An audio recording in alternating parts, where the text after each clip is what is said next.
The transport ship Valiant's Edge shuddered as it descended through the atmosphere of Kethera 7, a jungle world on the rim of Coalition space. Inside the cargo bay, 12 Vraxian soldiers stood in formation, their chitinous armor gleaming under the harsh overhead lights. At the center of their circle, 3 predator cubs, each the size of a full-grown human, snarled and snapped, their obsidian claws scraping against the reinforced deck plating. Cadet Lyra watched from the observation platform above, her hands gripping the railing. She'd been assigned to this mission as an observer, nothing more. The Vraxians didn't trust humans with combat operations yet. Too soft, they said. Too emotional. Too weak to handle the galaxy's real dangers. But Lyra knew predators. She'd grown up on Terra's reclaimed wilderness preserves, where apex species roamed free once again after centuries of extinction. She recognized the body language of the cubs below, the flattened ears, the bared fangs, the desperate way they huddled together despite their aggressive display. They weren't attacking. They were terrified. Contain them, Commander Zythak hissed, his mandibles clicking with irritation. Use the shock nets if necessary. The largest cub, a male with a distinctive white stripe across his snout, lunged forward as 2 soldiers advanced. Koro. Lyra had heard the wildlife team mention his name before the mission went sideways. The cub's roar echoed through the bay, a sound of primal fury that made even the battle-hardened Vraxians hesitate. They're going to kill them, Lyra muttered, her heart racing. Protocol said she should stay quiet. Protocol said she should observe and learn. Protocol could go to hell. She vaulted over the railing, dropping 3 meters to the cargo bay floor. The impact jarred her knees, but she rolled through it and came up running. Several Vraxians spun toward her, weapons half raised in confusion. Cadet, return to your position. Zythak's voice crackled through her comm unit. Lyra ignored him. She walked straight toward the circle of soldiers, her hands raised but not in surrender, in a gesture of calm assertion. The Vraxians parted reluctantly, and suddenly she stood 5 meters from 3 apex predators who could tear her apart in seconds. Koro's yellow eyes locked onto her. His lips curled back, revealing rows of serrated teeth designed to rend flesh from bone. A low growl rumbled from his chest, a warning that transcended species. Lyra dropped to one knee, making herself smaller. Non-threatening. She kept her eyes soft, avoiding direct confrontation while maintaining calm presence. It was the same technique she'd used with Earth's resurrected dire wolves. Easy, she said softly, her voice barely above a whisper. Easy, Koro. Nobody here wants to hurt you. The cub's growl intensified. Behind him, his 2 siblings pressed closer together, their own snarls building to a crescendo.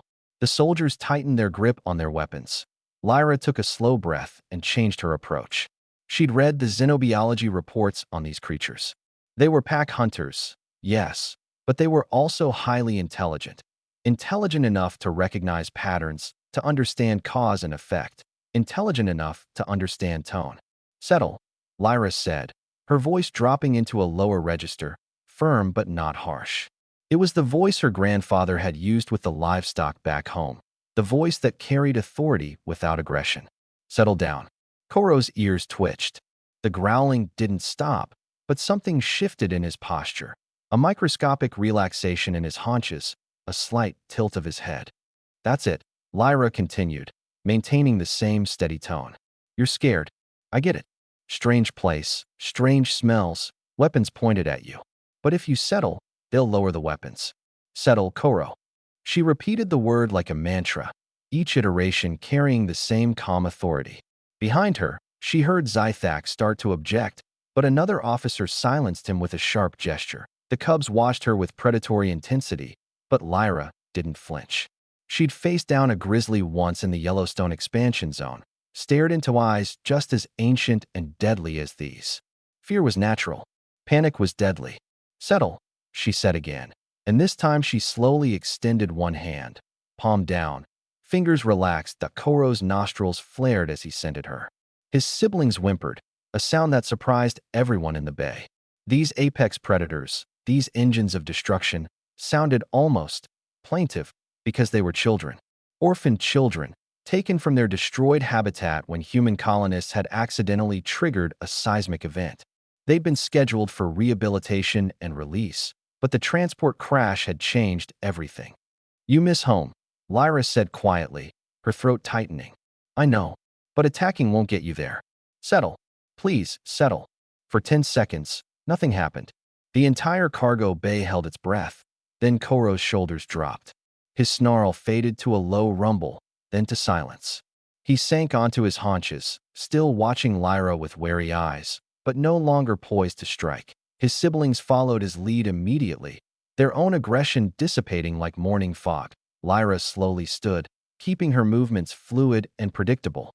"Commander," she said without turning around, "they'll cooperate now, but they need space. Pull your soldiers back to the perimeter." "Cadet, you are in no position to." "With respect, sir, I just prevented a bloodbath."